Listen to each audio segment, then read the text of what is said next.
Hello, screenwriters, and welcome to Writing for Screens. Today's episode, I have thoughts. Forget the art of film. My name is Glenn Gers, and I am the chief operating person of Writing for Screens. I am coming to you here live every Tuesday and Thursday for an hour at 1 p.m. Pacific Standard Time Zone, if I can make it, to talk to you about various aspects of screenwriting and being a writer. This is a way for me to explore topics in depth and also to answer questions. But the main thing that Writing for Screens is all about is here on the main page of the channel. If you look down on the main page of the channel, this is a capture of that, you will see playlists. The first three of these are called Screenwriting Essentials, Screenwriting Tools, Skills, and Craft, and The Process, Being a Writer. Now, these are full of short lessons, videos where I have worked out specific thoughts, tools, techniques, given them to you in the simplest possible form that I can figure out, little 10-minute videos on a topic. The name of the topic is the name of the video, and it's the thumbnail. So you can just browse the thumbnails and go, oh, genre, flashbacks, thinking in scenes, whatever it is, check those things out if you find that topic at all interesting. There is no order. You can watch them in any order. You can watch them at any time you like. They are there for you free 24/7, and I urge you to do that if you find anything I say interesting, because that's where I've put the good stuff. That's where I've tried to boil down 25 years of writing for TV and movies into practical tips and tools that you can try out. Just try them out. I don't know if they will work for you. They're just things that I had to figure out for myself, or that I have observed or read about, because no one can tell you how you should write. No one can tell you what kind of work you want to do. You have to make that choice for yourself. So all I can do is give you some tools, some skills, and then you figure out what helps you. If it doesn't help you, throw it out. That's all this channel is about. I hope you're having some fun. We're going to get into an interesting topic today, and then I'm going to put myself open to questions. Hi, Meredith Latoso. Hello, Michael and Hyperabs and Nathan and Jenny. Good evening in the United Kingdom, I believe. Okay, let's get to the topic of the day. Today's topic is forget the art of film. And you're saying, I'm sure, what the heck do you mean by that, Glenn? What's the deal? All right, here's the deal. I was thinking about how to explain the job of screenwriting, the task of screenwriting, because most of us, we watch movies, we like movies or TV shows, and we say, I want to do that. But doing that is this whole complex art. It's a very collaborative, it is a very complicated series of arts put together to make screen entertainment.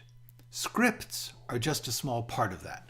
So movies have, when I say movies, I mean things on screens, videos, whatever it is. If you're watching recorded narrative entertainment on a screen, that's what I mean by movies. Hello, Maisie. Good to see you.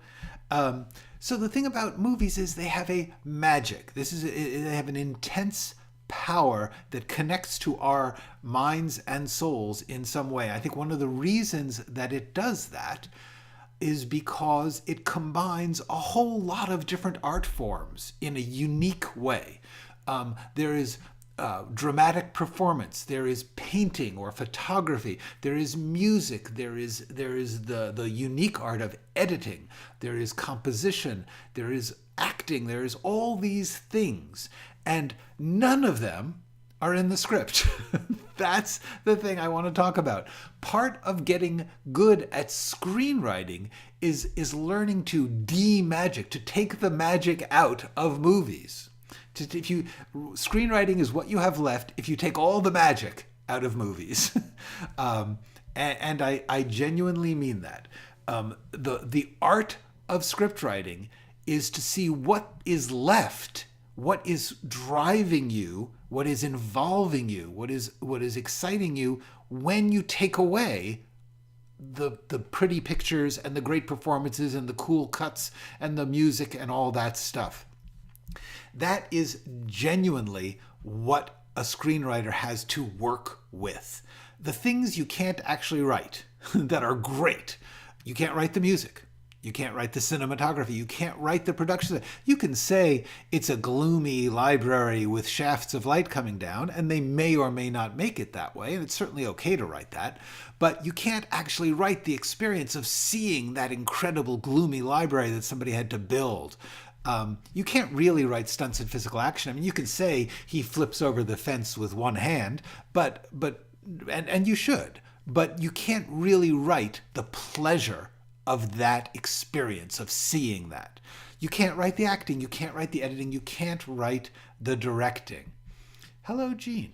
Good to see you. So, what does that leave you?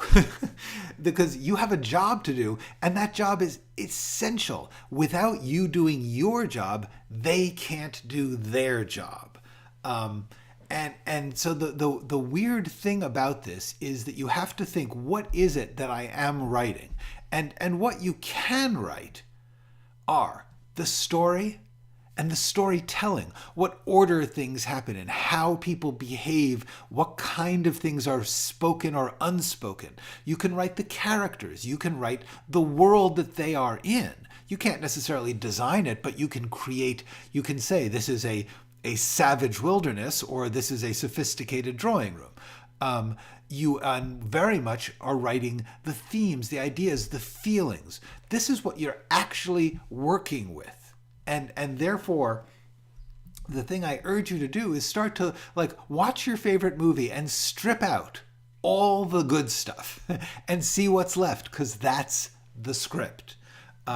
It's really important that you get practiced in conceiving of this, because it is so easy to spend your time imagining this movie and saying oh, it cuts to this on just when he drops the coin. And you can say that, and there's many ways to say it. I would suggest you not say he cuts to this. You just say he drops the coin, and then you cut either with a paragraph break, or if you're cutting to a whole other scene, with a new slug line. In other words, you don't have to say he cuts, because the language of script writing is allowing you to say that by your choices of where you break things off. But the main thing is, you will picture how that's going to be. The picture you have in your head will never be actually how it is, but you do have to have that in your head. You do have to make a movie in your mind, and yet you are not allowed to write any of the stuff that you are making in your mind. This is a unique problem of screenwriting. Somewhat blends into stage writing, but even more is taken away from you and when you are writing scripts. So the question then is, how do you do that? What is actually the way that you do just using these things, the storytelling, the way you write it on the page, the characters, the things they say and do? Writing that, how do you somehow convey this magical experience of watching a movie? Because a script really does have to somehow convey that. I have a personal way I have approached it, which is that you go all the way into your imagination. You don't worry about the film at all. You imagine this world, you imagine the film of this world. You're completely free to do that. But what you have to do is then write this in such a way that someone else feels the reality of it. It's a very, very strange writing process, a very strange and unique writing experience.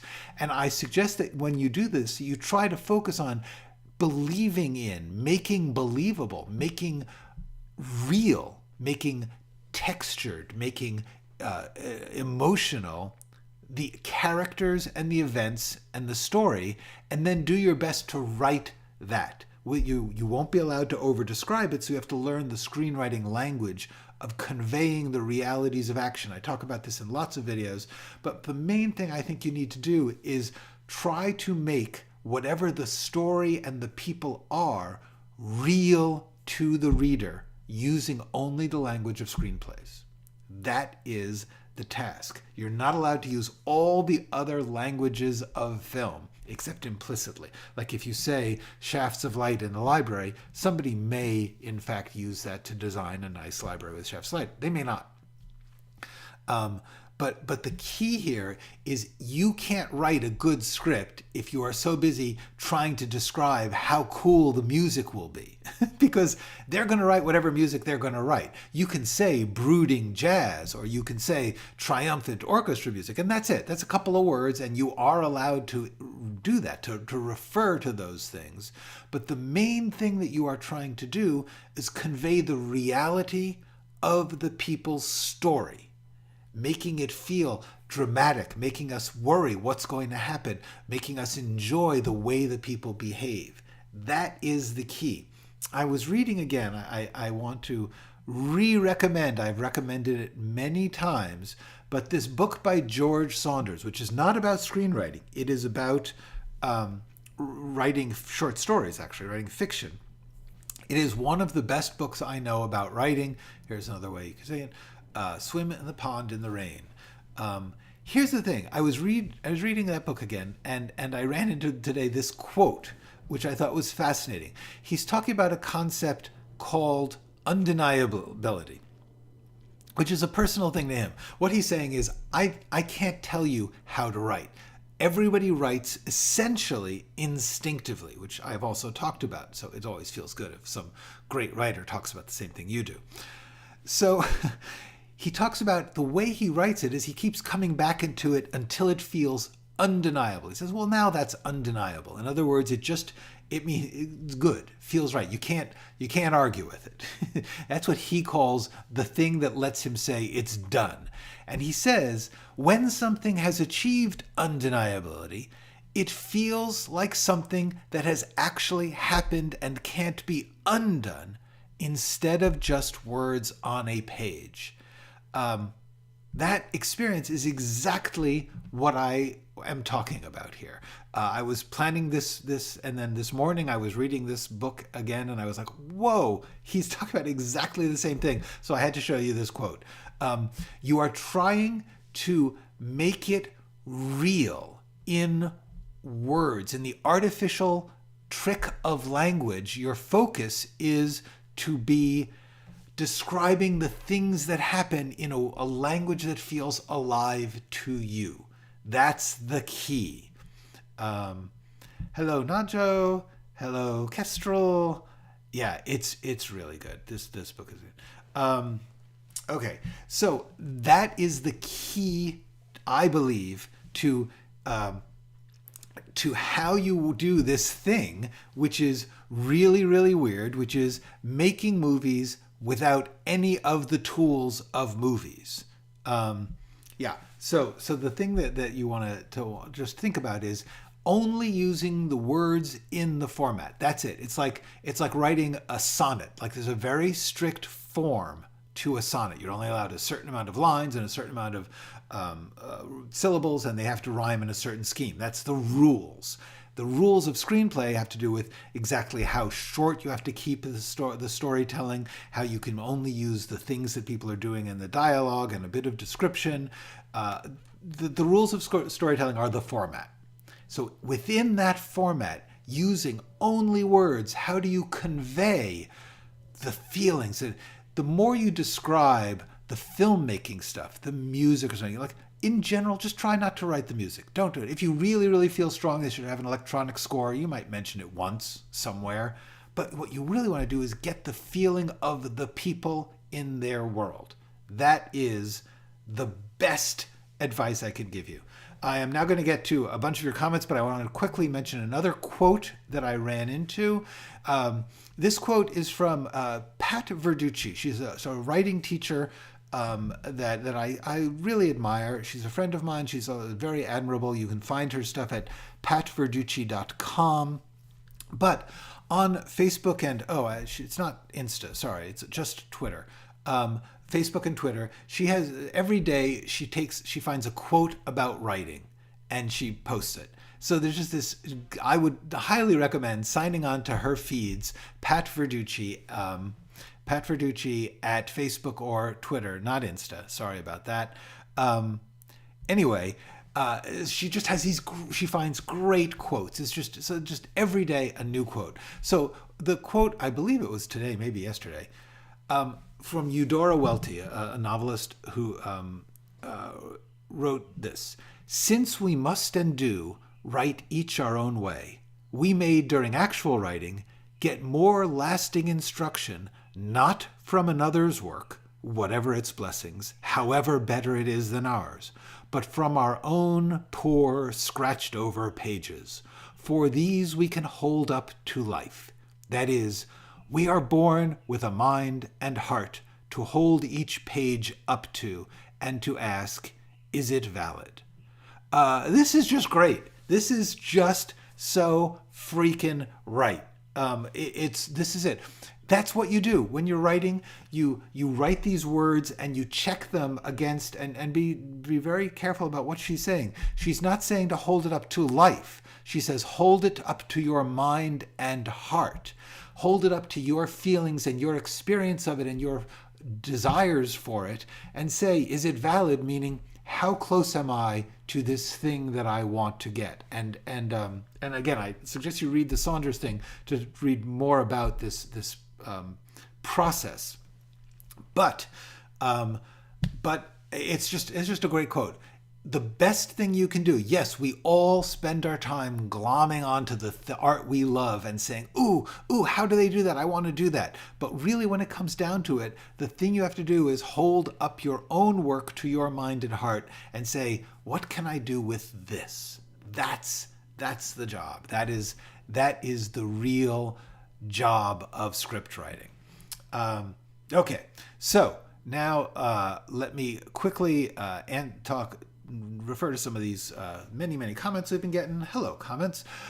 Michael Tanaka. People rave about the two Blade Runner movies, but the screenwriter and the author remains obscure. Well, yes.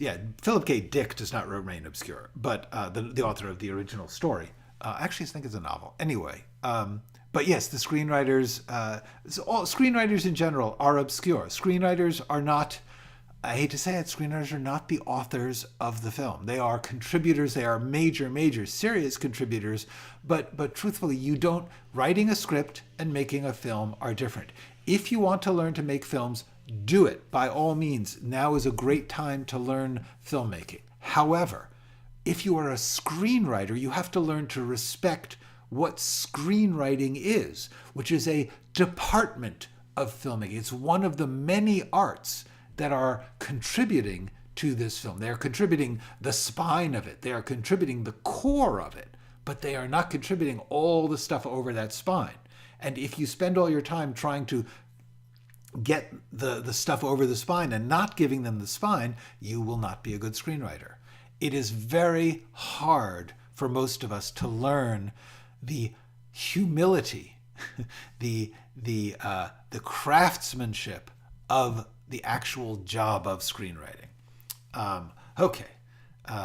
Cool. Thank you, Kestrel. I appreciate that. I remember Paul Schrader went on his self-promotion as screenwriter. Yeah, a fair number of have. Although, once again, Paul Schrader is a writer-director. If he was just a writer, he probably would not be well known. Now, Aries Aurelian, hello Aries, has a very good point. And George Saunders is talking about being a fiction writer, a person who writes short stories that get published. Therefore, you can get to a point of undeniability of it. This feels real and you want it to be done. And then most of the time people leave it alone. Screenwriting, that does not happen. And I have a feeling that George Saunders would say, if somebody said you have to do this as a screenwriter, a lot of his philosophy about how you write would have to be added on to with a layer of cold, hard craftsmanship. And I do not say this in any way to downgrade what Saunders is saying. Saunders is right, but there's an extra job involved in screenwriting. The weird thing is you have to learn how to do your art, which is instinctual and emotional, as a job. And you have to be able to do both. You can't just make it into a job. The people who turn it into a job and make it purely mechanical, their writing is purely mechanical and it sucks.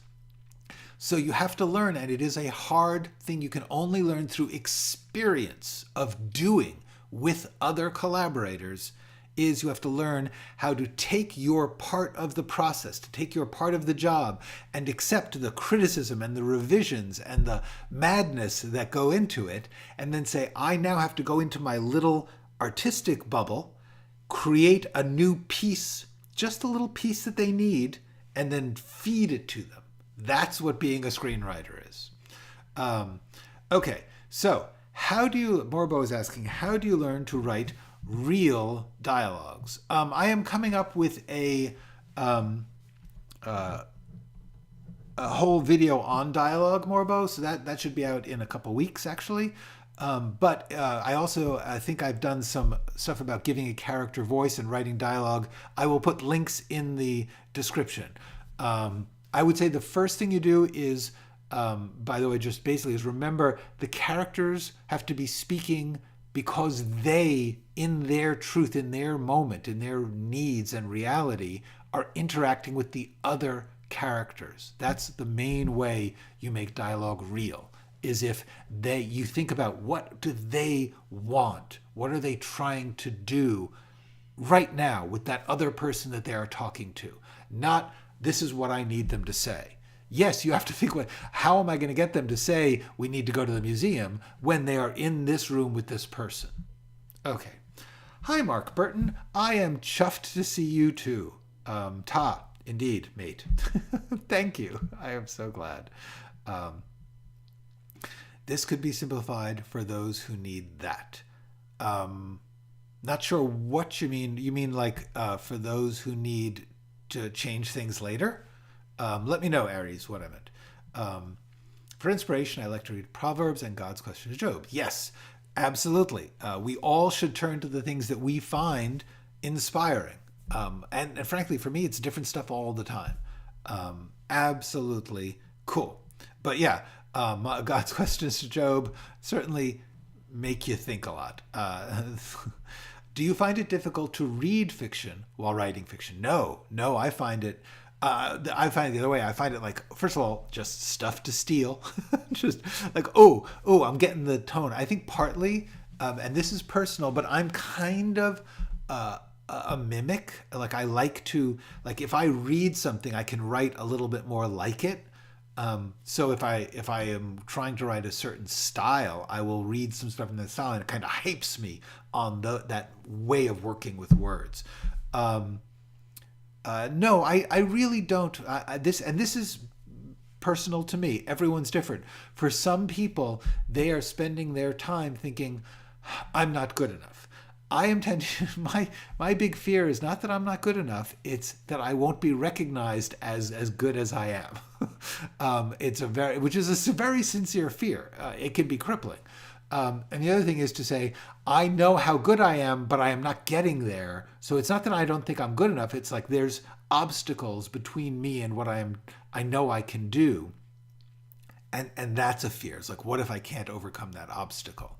Like I said, everybody's personality will create different kinds of things you fear most. That is mine. Interesting. I saw the Fight Club and wondered how the screenwriter imagined it as a movie. Well, you can find out because the screenwriter and the director and the novelist all have provided long interviews. Just go on Jim Uhls and certainly David Fincher have talked in detail about the process by which that script was written, because it wasn't easy, because the book is hard to adapt. And so I would urge you to use your internet searching capabilities and do Fight Club writer interview and Fight Club screenwriter interview and Fight Club script interview. The point is, find interviews. You will find them. Some will be podcasts, some will be in books, but there's a lot of information actually on how Fight Club came to be, including if you can find a DVD player or a way to get to, there is a David Fincher loves special edition DVDs with lots of extra stuff, including commentary all the way through it. He talks a lot about what he does and how he does it. Okay. If you have to write about a topic that you don't get, do you think it's important to spend lots of time trying to make sense of yourself? Yes, absolutely. And that's a great question. A lot of time you are trying to work it out. Even a topic you do get, you still need to work it out for yourself to make sense for yourself in terms of the project. For instance, you may decide, I want to write about war, and I want to say it's bad. Okay, so you know where you stand on war and bad. But when you think about how to make sense of it in the terms of your story, you need to spend a lot of time. I spend a lot of time asking myself questions, and as you know, I like to do that on the page. I will open up my notes and I will put down a question like, well, how do I explain how war is bad without imitating other cliches, or how do I show that it's bad without grossing people out? Whatever it is that you're not getting, ask yourself on paper, and then talk about possible, well, I could try this, well, I could try that. If you have a topic that you don't get, in the sense that you have to write about, it depends on whether you're talking about screenwriting or other kinds of writing, but it is important to try and figure out what you exactly feel about the thing you're writing about. Sometimes the way that you figure that out is by exploring the story and saying, well, what does this person in this story feel about it? And what are they experiencing? What's their problem with it or whatever? And then you'll come to what you're saying about it through that way. Other times you have to stop and say, well, what do I think about war? Because what if there's a war against someone who's evil and you need to, they'll hurt everyone if you don't have a war against them. Legit question. How do I reckon with that? So the answer is, yeah, you have to make your choices about that. And it is important to actually think about them, unless it just comes to you. If for some reason you just know what you want to say, then say it. But if not, it is indeed important. My wife's backing the car out. It has a backup noise. Hello, Matt Newby. Good to see you. So yeah, I also want to talk very briefly about continuous. Let's see if I can bring this up. Continuous. Last episode, I was talking about the concepts of not doing transitions where you where you say like dissolve to or fade out. And someone asked in the comments about continuous. Continuous is different. It's not a transition. It is in the scene line. It is identifying the time. Here, hold on. Let me just open up a script. I'm going to open up the old crime cracker. Hello, essay. Nice to see you. Okay, so we are opening up. Okay, so here in a script, the line at the beginning of a scene in all capitals is called the scene heading, or commonly known in the business as the slug line. Anyway, this line has only 3 pieces of content. It has interior or exterior. Those are the only 2 choices you can have there, or interior / exterior if you're doing both. Then there is a place, in this case, George's studio, and a time, day. Now, sometimes the time will be specific, like 5:00 p.m. That's because it's the end of the workday, which in modern American corporate offices, in theory, would be 5:00 p.m. So that's the way I said that. Now, when you cut to a new scene, as in leaving, she's heading for the door, you do not have to say, cut to. If you say cut to, you are simply wasting a line. And in a script, every line really does count because you run out of room really fast. So I advise you not to say cut to because it is a decision made by the directors or the editors. And also, there's almost no way to get from one place to another except cutting. Here's the thing. Someone pointed out, sometimes you say continuous. But continuous means continuous in the action, in the reality, in the time of the story from the last scene. Now this is not actually continuous because she's heading out of the door of her office. We're in the office, it's 5 o'clock p.m. That 5 o'clock p.m. is the time in Madeline's reality, in the story. So now she's going to the elevators, and it is actually, she had to leave the office, walk down the hall, go to the elevator, and ring the elevator. So therefore, it is soon after. It is not continuous. Continuous only means that there's literally no break in between the two scenes in terms of time. There's a place break. She's going from her office to the corridor, for instance. Then it would be continuous. So that is the reason that continuous is not included in the transitions I say don't use, because I believe you should not write transitions if you can help it. By the way, Kestrel, did that answer your question? Was that what you were talking about? Okay. Maisie, how are you finding adapting your screenwriting skills to writing your novel? Is there an area you feel is challenging? No, but I do have to say this is because I've been working on both writing novels and scripts since I was a teenager, which means we're talking 50 years. And at this point, I actually do feel there are some novel writing skills that are challenging in that I'm not that experienced at them, but I know what I want to do. So in my particular case, for the first time, and the reason I want to write a novel now is because I actually feel confident that what I've learned in screenwriting, I've talked about this, learning to write Brenda is already going down when Madeline gets in, both face forward, these things are actually the same material as a novel. The thing about the novel is that I would probably say a lot more.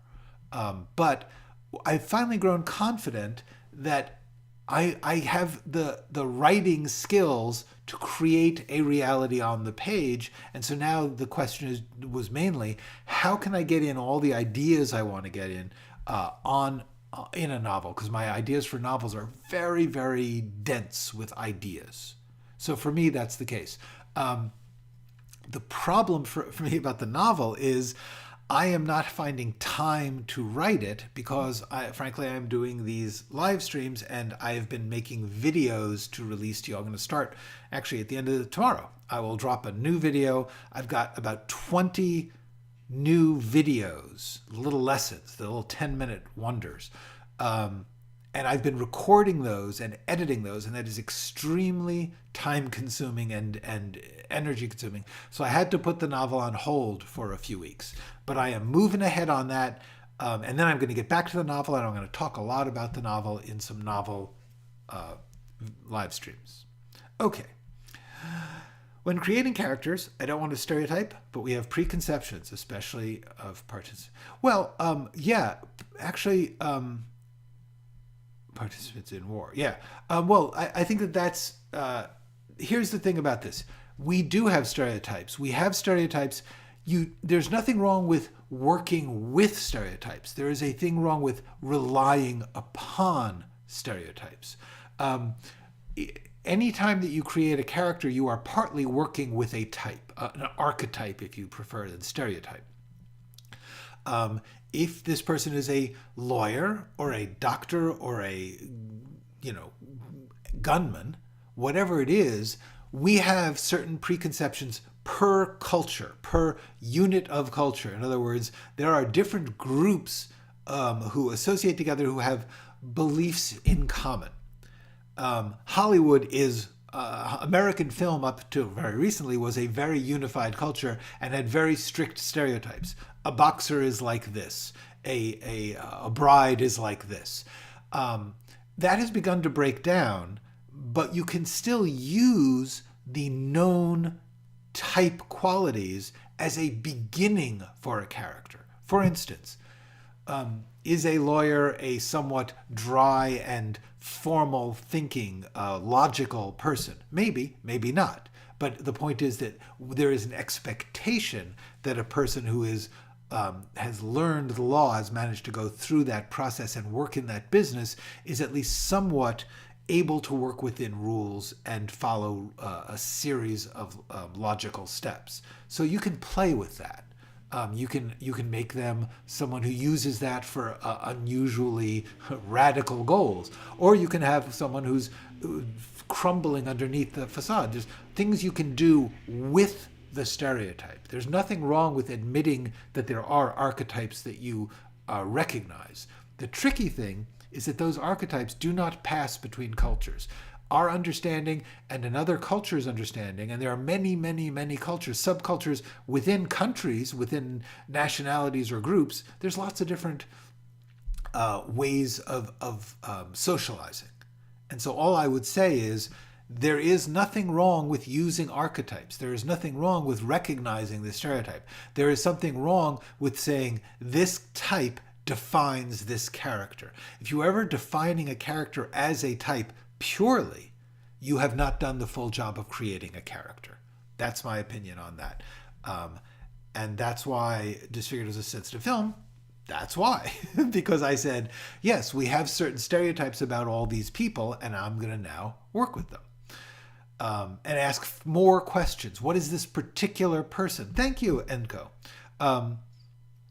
Ask questions. Really, really. I cannot emphasize enough the concept, and I have made a whole video about it, which I'm going to mention.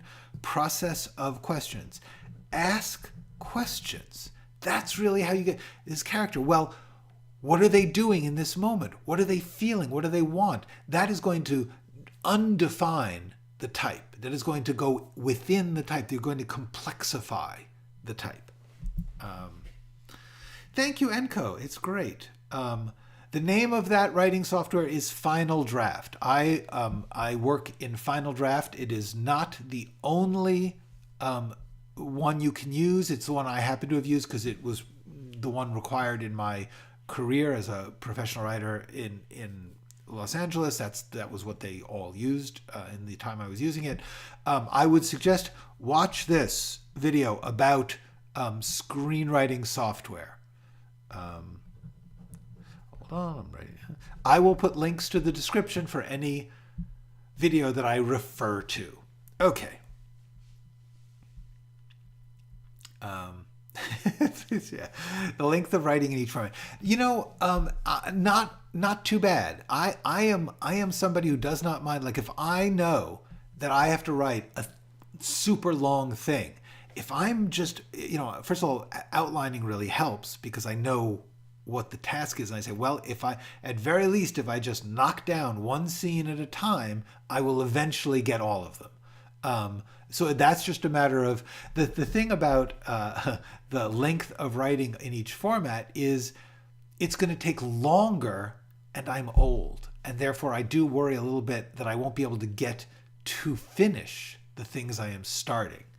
And that is actually why I chose this novel. I have several novels that I wanted to write.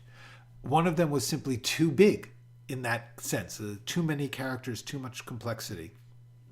The novel that I did choose to write is one that was much more manageable in terms of it's a number of scenes. I can see it. I know the beginning, middle, and end. I know I can get this done. So I actually did choose to take on this project now in the, well, at least you can finish the damn thing. And then if you have time, you can do the next one. Hello, Kirby. So yeah, those are the things I've been thinking about writing a novel. I'm going to be working more, on the novel stuff once I've got the videos rolling for you all. Hi, Fatherhood. How do you feel about using AIC? You mean like AIs You mean like just let me know if that's what you're talking about. Then we can talk because I have strong feelings. Yeah. Thank you, Maisie. Yes, we can do it. Okay. A fantasy episode. Interesting. I will do that. I don't know that much. I mean, fantasy is as a genre.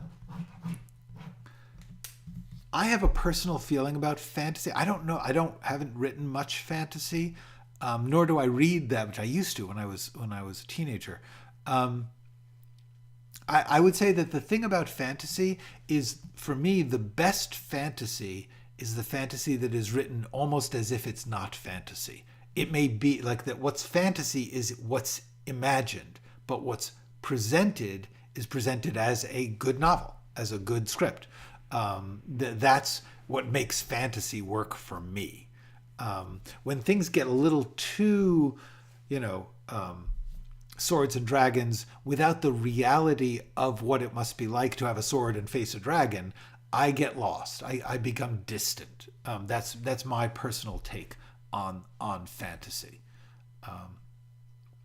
Ask questions and then take the answers and build on them. Absolutely. One of the best things. Yay, that is great. Thank you.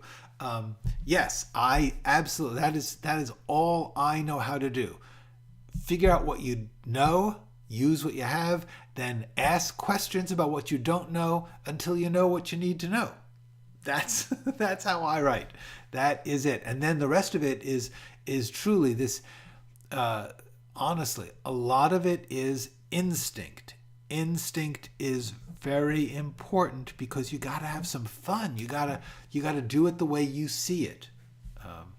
Okay. What discouraged you from writing more screenplays?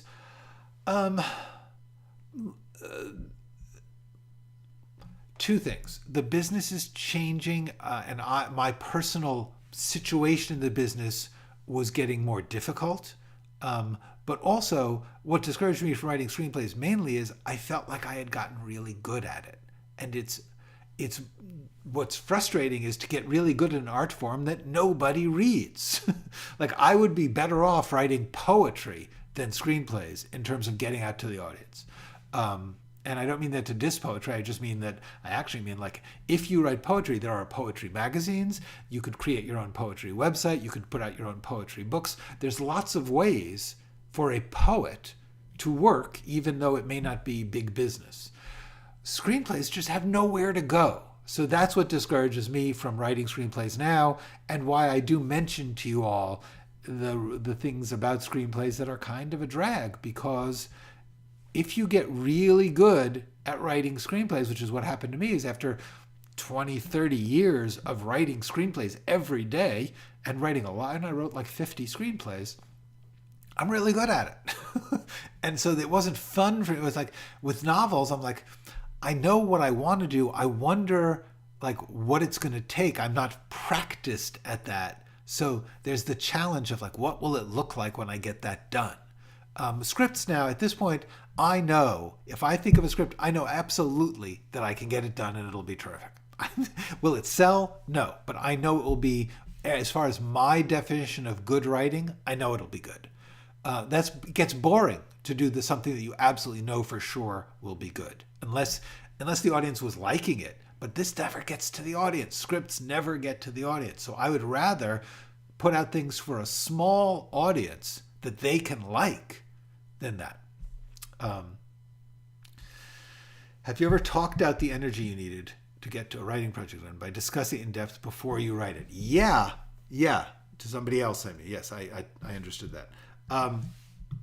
Yes, it is possible to talk something to the point where you just don't have to write it anymore because the thing I will say about Nathan, that's a short-term problem.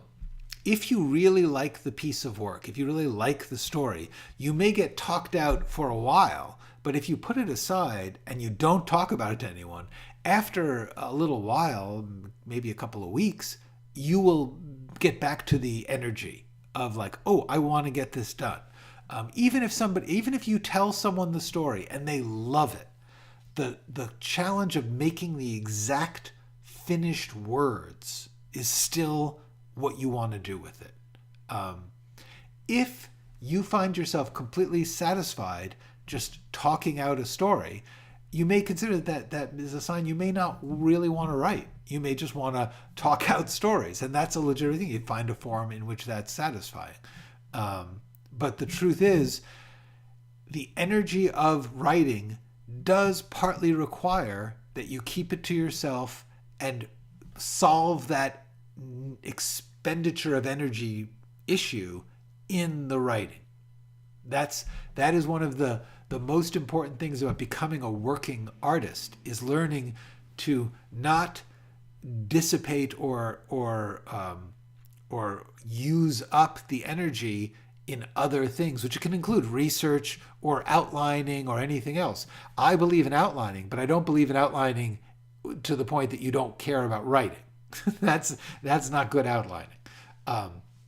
Outlining is a tool to get to the main thing. Likewise, talking something out. It can be really useful to talk through a problem in a story or a story itself. If you have somebody that who understands and can listen and can respond intelligently, and by intelligently I don't mean intellectually. I mean to be able to actually follow what you're saying and get into it. That's a good way to test if your story makes sense. The problem is most stories are very complicated and they take a long time to tell. That's why we write them down. But Homer, theoretically, if there was a Homer, used to narrate their stories. Cool. It could work. The problem is, yes, if you get really, really into the talk, you can use up the enthusiasm for writing. So I would say, if that does happen to you, put it aside, stop talking, and let it boil up again into energy. And then next time, use that energy in writing. Does that make sense? Are we good with that? So yeah, I got about 10 minutes left. Anybody got a question? Or we could actually end early.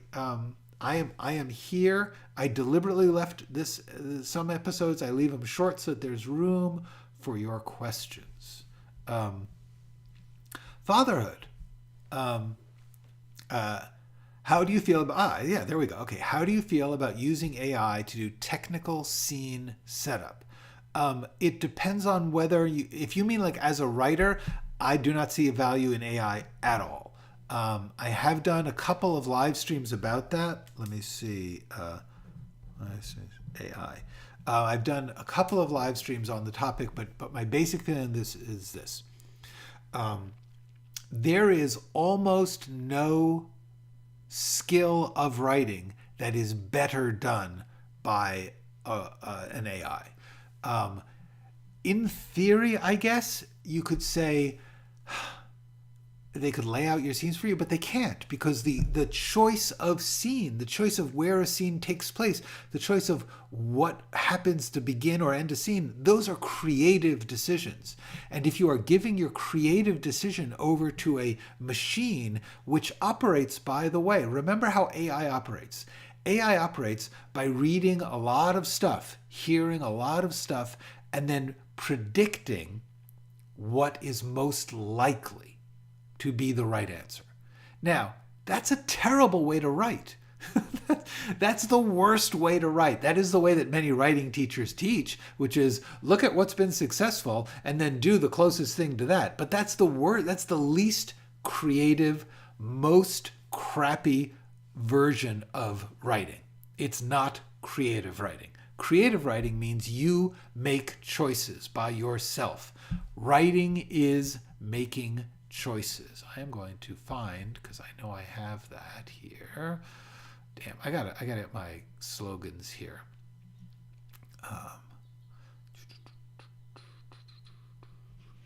Yeah, here we go. Writing is making choices. Why would you give up those choices voluntarily? That would be like saying, I want to write a script, but I'm going to get Joe over there to write the first draft. Now, there are shows, sometimes that you get, like if you have to write a sitcom, you get 12 people together and you say, somebody write this first draft, somebody write that first draft. And that's because you're working real fast in production. Anyway, for me, the idea that anyone would ever hand over to a robot that is simply taking estimates from statistics and saying, okay, most people who have a story with a sword in it, they're going to have a dragon, so I'm going to have a dragon. That's anti-creative. And the only, I don't understand a single reason why you would do it, except to say like, well, it's too much work for me. Well, then up your ability to work, or take more time to do it. There's no value in saying, if the work is hard and therefore you give it to someone else, you stop being the artist. Okay. All right, let me get to some. Let's see. So since you said don't use up the energy in role play, does it mean you don't have other creative hobbies? Yeah, absolutely. I just wouldn't. I wouldn't do them instead of writing. I have tons of hobbies and like I write. I like to cook. However, that I wouldn't say, ooh, I've got this idea for a novel. I think I'll go cook dinner. That's not creative. Energy has to go into creative places. What I'm talking about is if the creative place is, I'm going to, and this is actually how I started. When I was a kid and I started writing, one of the things I always did was made detailed maps of the locations of the story. That's actually the wrong use of the energy. Put it into the words. Don't, unless there's an actual, like how many paces from this door to that door is it matters in the story, you don't need to do a map. And I would spend weeks on the maps and then I wouldn't write the story. That's what I'm talking about. Do I procrastinate? Yes, absolutely. But less than I used to. The more that I've tried to recognize procrastination, the more that I've recognized that the thing for me is procrastination actually causes me stress. It seems like it's relieving stress, but it's actually causing stress. So yeah, I do. What I do to combat it is focus on the actual material. Like if I have to write a script, focus on the outline till I know what the scenes are, ask my questions. Even if I only do, like I've said before, if I only do 10 minutes a day, at least if I'm forcing myself to do that, then I may give myself permission to procrastinate the rest of the day. What usually happens is the writing becomes fun and you don't procrastinate when you are having fun writing. What about your situation in the industry discouraged you from writing scripts? A lot of that was the industry. That's personal. I'm not gonna. It involves other people, and I don't feel comfortable talking about them. But also just if you've been around in the business for a while, old people. Weirdly, this was not always true, but recently, older writers tend to be thought of as unable to keep up. Like you're not going to know what the younger people who are the ideal audience would be saying or thinking or how they would behave. And so therefore you're not a suitable writer. And that actually was discouraging. I just decided, that that's, sometimes things happen in the world that you can't change. How do you tie all the elements together? Hi, Opinionated Cookie, in your outline.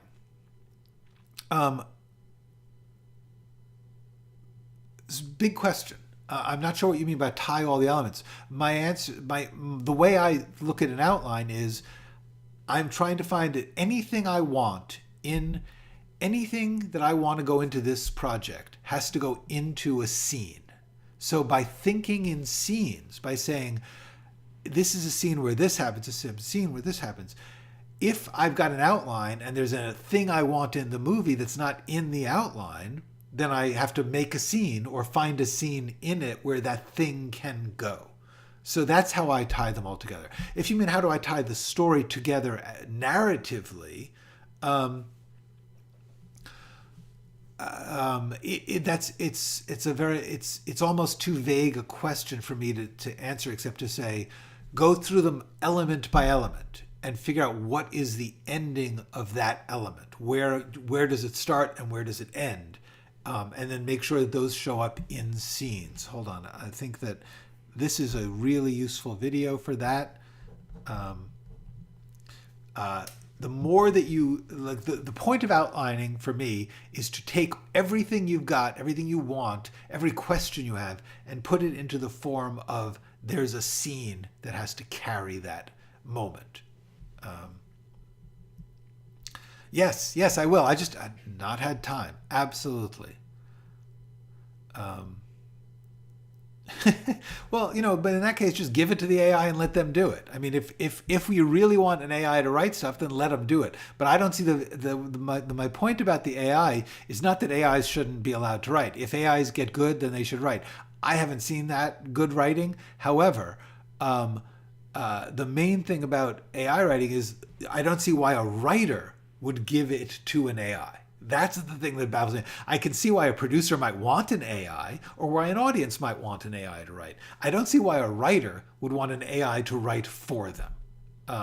I can understand why somebody would want a robot to weld for them in a factory. That makes sense. It's something you don't want to do. But a writer wants to write. So why would you give that to a robot? Yes, exactly. When you finish anything, it is a immense satisfaction. Kestrel, I actually answered this in a live stream recently, so look in the description about 10 minutes after this is done. It was phrased oppositely. It was like, how do you keep from losing your creative flame? But it's the same question. Okay. Yes, Star Wars did actually have a few nice wipes. It was fun. Okay. Well,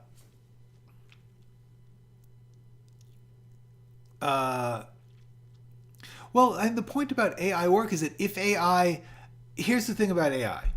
If AI was actually creative, then it would be interesting, but then it would just be another person. And the thing about AI that is currently not true is that it is not actually creating. It is just statistical modeling.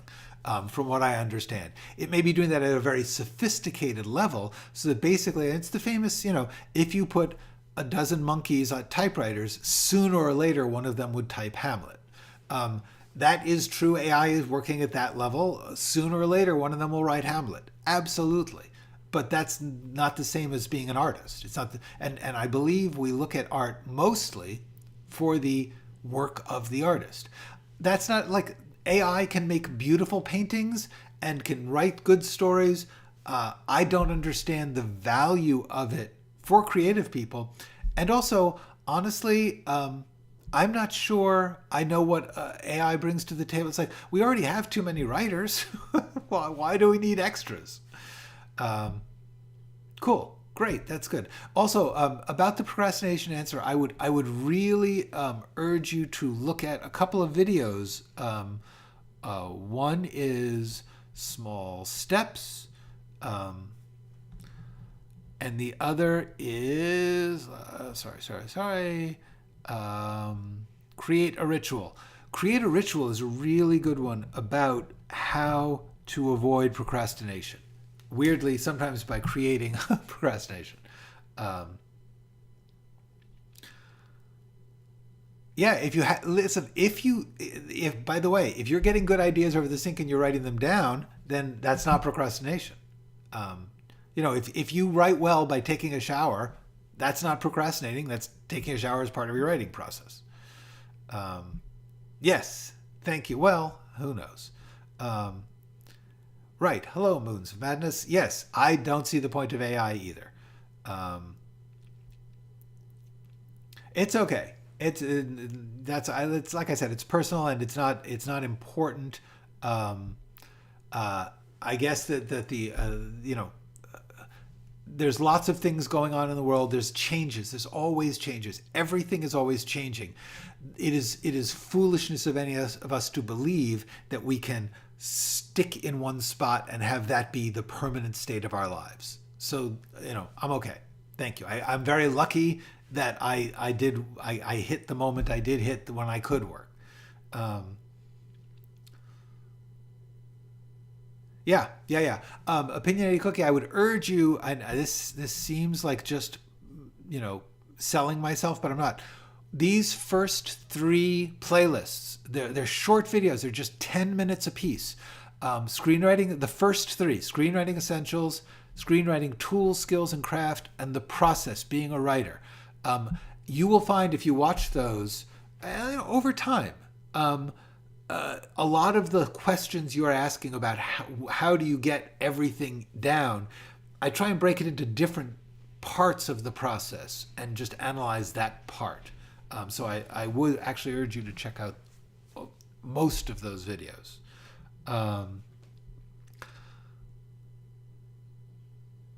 Thank you so much. Okay. Yeah, producers, I like I said, I'm not talking about whether or not the world wants AI. I'm saying, why would a writer want AI? Great. Okay. What does Mr. Gers do outside of the craft to recharge his batteries? Cooking, listening to music, walking and exploring the world. I love to go places and see things. I mean, even just like go to the park and walk around, or go to the supermarket, whatever. The world, it's an interesting place. I watch a lot of movies and TV shows, and read a lot. To me, that's immensely recharging. Okay, so that said, I believe we have hit the end of our discussion for the day. I hope that you guys will have a productive weekend. Like I said, I think I will try and get a new video out to you Friday if I can. But no matter what, I will see you next week. In the meantime, please go write something.